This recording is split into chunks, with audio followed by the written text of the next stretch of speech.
उत्तर प्रदेश का सबसे बड़ा चुनाव, यूपी में किसकी बनेगी सरकार, कौन से होंगे मुद्दे, किसके सर सजेगा जीत का ताज। बजट सुना ही होगा और उसके रिएक्शन भी आपको मिले होंगे, लेकिन ये जो इस साल का बजट है 2022 का, ये बजट सिर्फ अमीरों के लिए है, इसमें गरीबों के लिए कुछ भी नहीं है। और जो चीज़ पहले उन्होंने कही थी फिर इसको दोबारा रिपीट किया है।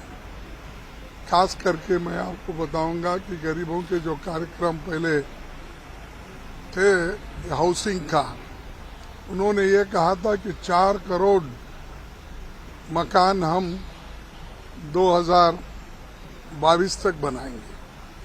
तो कल के तो रिपोर्ट में और आज के रिपोर्ट में भी यही है कि सिर्फ 2 करोड़ मकान वो बना चुके हैं। फिर अब वायदा किए हैं कि 80 लाख मकान बनाएंगे। तो ये जो वायदे उनके हैं, ये वायदे सब एक के बाद एक झूठ होते जा रहे हैं। कि एक मैं और भी एक कहूँगा कि ये तो उनकी फिस्कल डेफिसिट के बारे में भी उन्होंने जो कहा है वो अभी भी बहुत ज़्यादा ही है। और जब ज़्यादा रहती है फिस्कल डेफिसिट में, नेचुरली उतना ही कर्जा भी बढ़ता है। और उसके बाद में उनकी जो योजना है, जो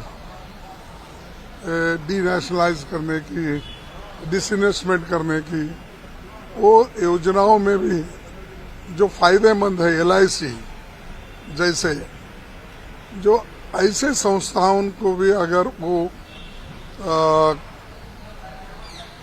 डीनेशनलाइज करके प्राइवेटाइजेशन करे तो एक तो एश्योर्ड जॉब चले जाएंगे, और दूसरे तरफ जो गरीबों को मिलने का जो रिजर्वेशन है, ये शेड्यूल कास्ट के लिए हो, शेड्यूल ट्राइब्स के लिए हो, बैकवर्ड क्लास के लिए हो, और फॉरवर्ड क्लास के कम्युनिटीज जो है जिनको 10% दिया गया है, वो नौकरी भी इसमें नहीं मिलेंगी।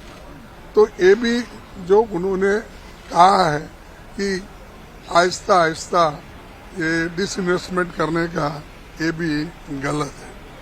उसके बाद में खैर उनके GDP ग्रोथ इस बार वो जो बता रहे 9% तक आएगी, 8.5 आएगा ये कर रहे हैं, लेकिन पहले तो -7.3% था।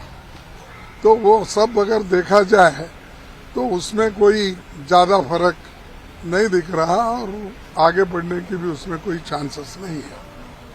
और एक मैं बात कहना चाहता हूँ कि खैर सैलरी पीपल को डायरेक्ट टैक्सेस वो तो नहीं बढ़ाए, बात और है, लेकिन जो कॉरपोरेट टैक्स उन्होंने घटाया, ये क्यों? तो इसलिए मैं बोल रहा था कि ये अमीरों की बजट है।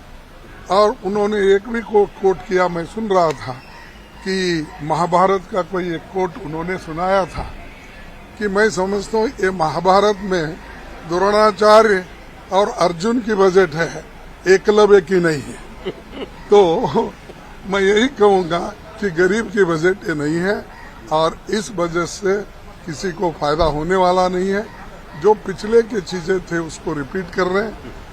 इवन क्रिप्टो करेंसी का भी उन्होंने जिक्र किया, जिसके बारे में कोई कानून नहीं, कुछ नहीं, सलाह नहीं, मशवरा नहीं।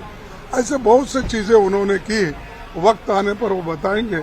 लेकिन आज मैं इतना ही बताऊंगा कि ये बजट गरीबों के लिए कुछ भी नहीं है, सिर्फ अपने दोस्त अमीर लोगों को फायदा करने के लिए, डिसइन्वेस्टमेंट करने के लिए। और इतने बड़े नियरली 40 लाख करोड़, 39 लाख करोड़ में अगर आप ठीक ढंग से लोगों की मदद अगर नहीं करेंगे तो ये बहुमत है, हम कुछ भी करेंगे तो चलेगा, ये जो एटीट्यूड है ये देश के लिए ठीक नहीं। ऐसे ऐसे ही वीडियोस देखने के लिए सब्सक्राइब करें प्रदेश समाचार नेटवर्क और लेटेस्ट वीडियोस के नोटिफिकेशन के लिए बेल आइकन दबाना ना भूलें।